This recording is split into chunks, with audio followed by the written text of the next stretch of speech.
পাটুরিয়া ও দৌলতদিয়া নৌরুটে নৌযান চলাচলে দিন দিন বাড়ছে ঝুঁকি। চালক, যাত্রী ও লঞ্চ মালিকদের অভিযোগ, এই নৌরুটে দীর্ঘদিন ধরেই অব্যবস্থাপনা চললেও উদাসীন বিআইডব্লিউটিএ কর্তৃপক্ষ বলছে দুর্ঘটনা প্রতিরোধে জনসচেতনতার বিকল্প নেই। পাটুরিয়া দৌলতদিয়া নৌরুট দক্ষিণ পশ্চিমাঞ্চলের ২১ জেলার মানুষের যাতায়াতে অন্যতম নদীপথ।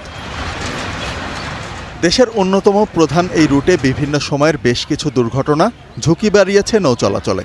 সবশেষ গত বুধবার দৌলতদিয়া ফেরিঘাটের নিয়ন্ত্রণ হারিয়ে বাস নদীতে পড়ে যায়। এ ঘটনায় শিশু, নারী, পুরুষসহ ২৬ জনের মরদেহ উদ্ধার করা হয়। এর আগে ২০১৫ সালের ২২ ফেব্রুয়ারি পাটুরিয়া দৌলতদিয়া নৌরুটে নার্গিস নামে মালবাহী কার্গো জাহাজের সাথে এমভি মোস্তফা লঞ্চের সংঘর্ষ হয়। সে সময় প্রাণ হারান ৭০ জন। আর ২০২১ সালের ১৪ জুলাই একটি ট্রাক তলিয়ে যায় পদ্মায়।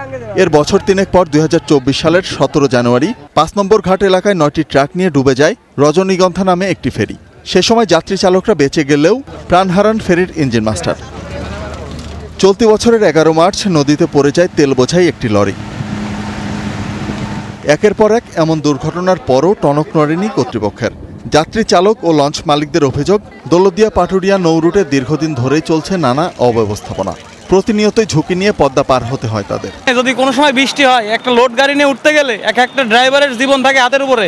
কোনো গাড়ি যদি ব্রেক একটু দুর্বল থাকে, সেই গাড়িটা ব্যাকে আবার টান দিতে পারে। পিছনে যদি সিরিয়ালে গাড়ি থাকে, সেসব গাড়িগুলোর কি হইতে পারে আপনারা তো বুঝতেইছেন। কাজ করে না, এ কাজ না করে কাইটি ঠিক করবে না, স্ক্রেপার আছে, ইকুইপমেন্ট সব আছে এখানে। বিআইডব্লিউটিসি এরা যে মনে করেন এরা খালি ঘরের ভিতরে বসে বসে একটা খালি খাওয়ার একটা হিসেব করে। ঘাট যেমন ঢাল, মনে করেন গাড়ি ঘোড়া ওঠা খুব সমস্যা হয়। কার্গো বা বাল্কের এদের নিয়ন্ত্রণ না করা হলে সামনে ভবিষ্যতে দুর্ঘটনা হওয়ার সম্ভাবনা আছে। তাই এলো ইনোভার, যেন আপনি লাইফে থাকেন রেডি প্রতিদিন। Innova, designed for now. যদিও কর্তৃপক্ষ বলছে সব ঘাট যানবাহন চলাচলের উপযোগী করা হয়েছে, দুর্ঘটনা কমাতে দরকার জনসচেতনতা। ফেরিঘাট মূলত হলো যে নদীর পাড়ের ঘাট, একে পানির সাথে সমন্বয় করে আমাদের কাজগুলো করতে হয়। যখন পানি বাড়বে তখন আবার এগুলো আমাদেরকে ব্যাটস, ইটে আদলা দিয়ে ঘাটের মাথাগুলো রাইজ করে উঠতে হয়। আবার যখন পানি কমবে তখন আবার এই ব্যাটসগুলো কেটে ঘাট ডাউন করতে হয়। গাড়িগুলোকে সহজভাবে ওঠা এবং নামার জন্য আমাদের কাজগুলো করতে হয়। তবে এই মুহূর্তে আমাদের পাটুরিয়া প্রান্তে ৩টি, দৌলতদিয়া প্রান্তে 3টি ঘাটই ভালো আছে।